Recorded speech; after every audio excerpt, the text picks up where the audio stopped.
Welcome to the First Metro. I am Mansi Fadke, a thoroughbred Mumbaikar, and once every fortnight, I try to bring to you a glimpse of India through Mumbai tinted glasses. Every few years, cities change in their look and feel. Landmarks come down and they are replaced by new ones.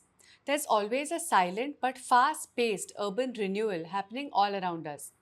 In the last 2 weeks, two more such landmarks in Mumbai ceased to exist. One is the Air India building at Nariman Point, and the other is the Air India colony at Kalina. Both places are turned into ghosts of their former selves in the past few years, especially after Air India was monetized and its non core assets were put under the Air India Assets Holding Limited for monetization. The Maharashtra government purchased the iconic sea facing Air India building for 1601 crore rupees to house its many government offices.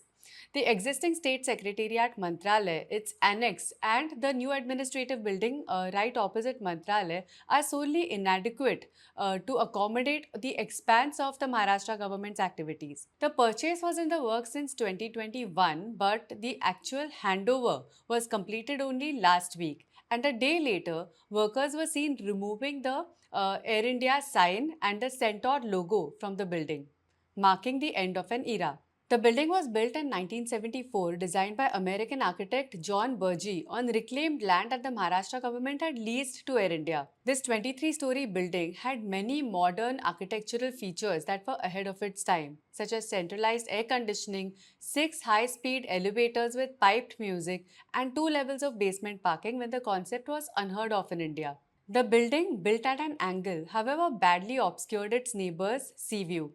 And there's an unconfirmed conspiracy theory behind it. Pure hearsay, which I'd rather not get into, but if you've been in Mumbai long enough, you've probably heard this story. Express Towers, the Air India building's neighbor, and our office when I was at the Indian Express was left with only a side view of the ocean. There were very few desks that offered a slice of the glorious Arabian Sea. One of those rare partial sea view desks belonged to my friend who was transferred to the Delhi office, and the moment I heard about his move, I called dibs on the desk and then spent the next few years staring into the horizon every time I had to pause to think while writing.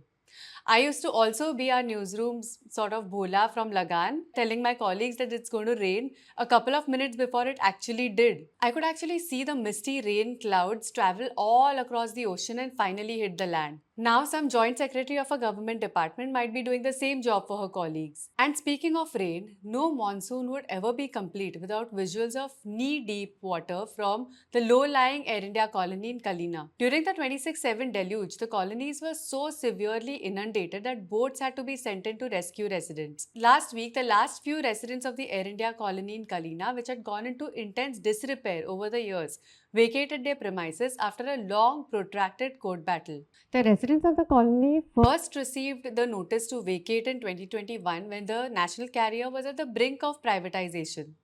The Air India Specific Alternate Mechanism, formed by the Cabinet Committee on Economic Affairs, decided to allow employees to occupy their residential accommodation for at the most 6 months post disinvestment or until the property was monetized, whichever was earlier. Some residents who could figure out alternate accommodation within Mumbai had left then itself, but most others knocked on the doors of first the Labour Court, then the Bombay High Court, and then eventually the Supreme Court. They said that housing was an essential service condition and that they should be allowed to occupy the accommodation at least till retirement. Last year, the employees lost the case in the Supreme Court, which basically told them to evict before 30th November 2025. The Adani led Mumbai International Airport Limited, MIAL, which will be using this land for the airport's expansion, informally moved the date to 31st March this year on the request of the residents. And then, about 10 days ago, the last of the families of the residential colonies, spread over 53 acres at a stone's throw from the airport, moved out of their buildings. Overall, the land, including the grounds and surrounding schools, is about 184 acres.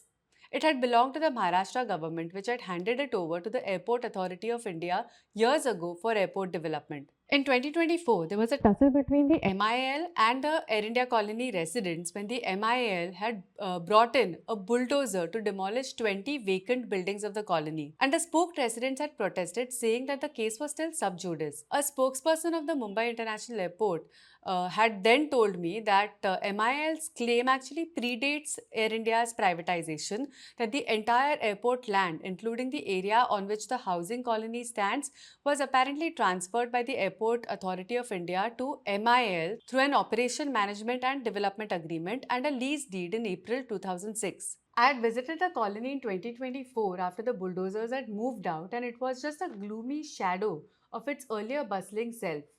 The previous time that I'd visited the Air India colony was in 2006 when a college friend lived there.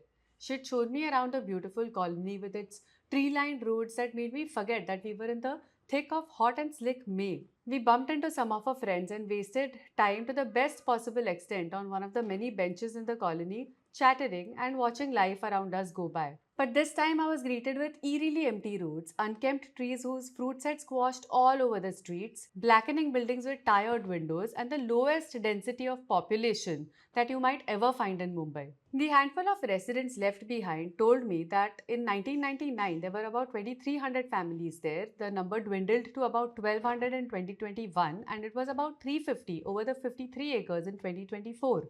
There used to be a WhatsApp group of youngsters in the colony called Psycho Boys, I was told, and they used to organize various types of events and festivals in the colony. Most of these psycho boys had now moved out, but the bunch of residents left behind had tried to continue the tradition of celebrating Republic Day just a couple of weeks before the bulldozers arrived. Air India Assets Holding Limited, which was responsible for the colony's upkeep, had stopped spending on maintenance.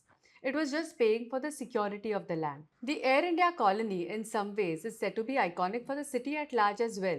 It had a large cricket ground where MC and BCCI used to hold training camps and practice sessions, and it is said that players like Ajinkya Rahane, Prithvi Shaw, and Shivam Dubey emerged from these.